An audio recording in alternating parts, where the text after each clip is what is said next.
begin this makeup look, I'll have to sculpt a brow piece on Berg's face cast. A link to my face casting tutorial will be at the end of this video and in the description box below.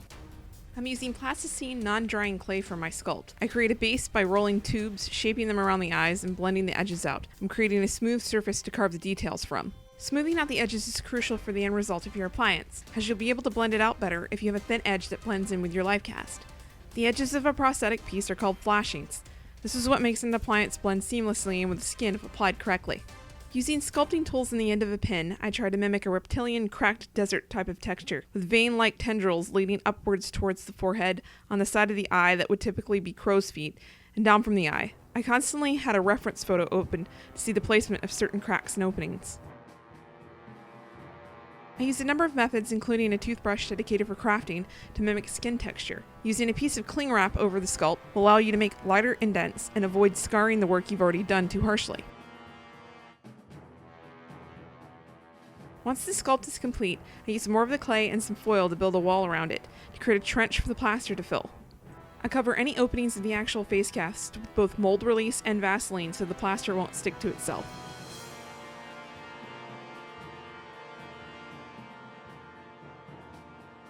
When the plaster is dried, be very careful prying the negative mold off the cast. This can be a tricky process, and if you have silicone molding supplies at your disposal, I do recommend them, as this is a fragile last step, and you do have a potential of damaging your sculpt or your live cast. This negative mold did end up cracking in a few places, but if you're crafty, you can fix it with a little bit more clay, which is what I had to end up doing, along with making a small well for the nose, add more flashing to the piece. Now that I have my negative mold, I can fill it. I did a run in gelatin, which I didn't film, and a run in latex. Here I'm stippling the latex onto the mold layer by layer. I take the first layer all the way to the edges, but on the second layer, I stipple it about a centimeter away from the edge and then further back on the next layer, and so on. I do about 10 coats of latex, making sure to concentrate it only around the eyes and keeping the coats around the perimeter very thin. Once it's all dried, I powder the entire area with baby powder, and I start to gently peel away the piece from the edge, adding more powder with a brush underneath the area I peel up. The baby powder keeps the latex from sticking to itself. I trim away the excess latex in the eye holes and any extra flashing I won't need, and then I pre-color the appliance with Pax paint. Pax paint is acrylic paint mixed with Prozaid and works great on latex since it doesn't take regular makeup very well, though alcohol paints would work nicely too. To start the makeup, I first have to style Berg's hair and turn it gray. I'm just using gray hairspray for this, and it worked out great.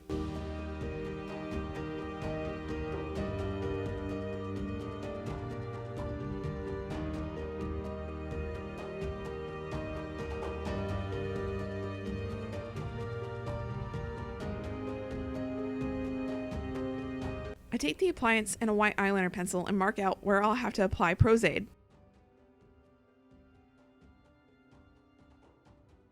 Taking a Q-tip, I apply the Prozaid to the nose bridge near the lines where I marked. I also apply it to the inner edges of the appliance, which I didn't film. While the Prozaid is drying, I apply the eye makeup. To start, I'm laying down a shimmery white base. I'm using NYX's Jumbo Pencil and Cottage Cheese. This will help make the bright colors I'm about to lay down not only pop, but it will also add a bit of shimmer which he seems to have near his eyes. I take hot pink, electric blue, and bright purple eyeshadows and randomly dot them around the base I just laid down with a pencil brush.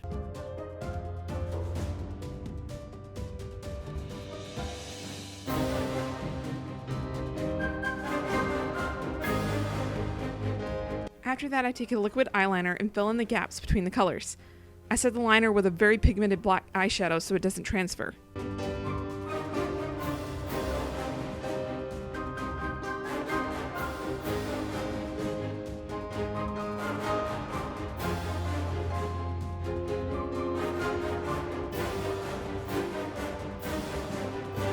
I seem to have lost the footage of me actually gluing the prosthetic down. Sorry guys, but there's not much to it. I just lined up the edges with the lines I drew and pressed it into place. I sealed the edges with more Prozaid cream, which also helped to blend the edges into the skin. You can also clear away excess latex with acetone. This is a layering process, and I end up mixing different tones of makeup to create a better, more lifelike skin color. I take more eyeliner and darken the edges of the cracked pieces of the appliance to blend them into the eyes better. I stipple more of the Pax paint makeup all over his face to blend his skin with the prosthetic appliance. To darken the eye area, I'm taking metallic silver and black eyeshadows and stippling them around the eye socket and outwards.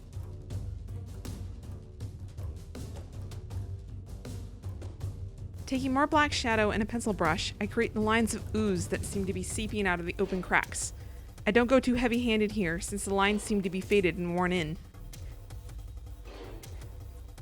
For the carved forehead marking, I thought about making another appliance, but I figured I could mimic the scar with makeup. So I laid down the initial shape with a brown eyeliner pencil and created depth with black, red, and burnt orange eyeshadows and cream makeups.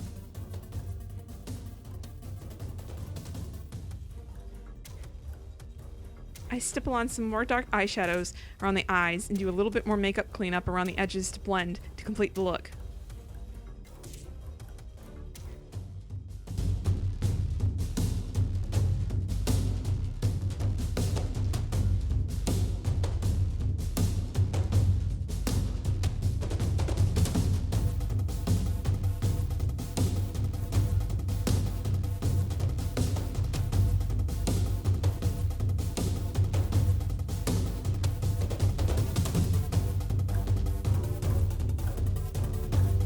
Thanks for watching, and don't forget to give this video a thumbs up if you enjoyed it, and subscribe if you'd like to see more. I try to upload at least one video every week. Find me on Facebook to see even more.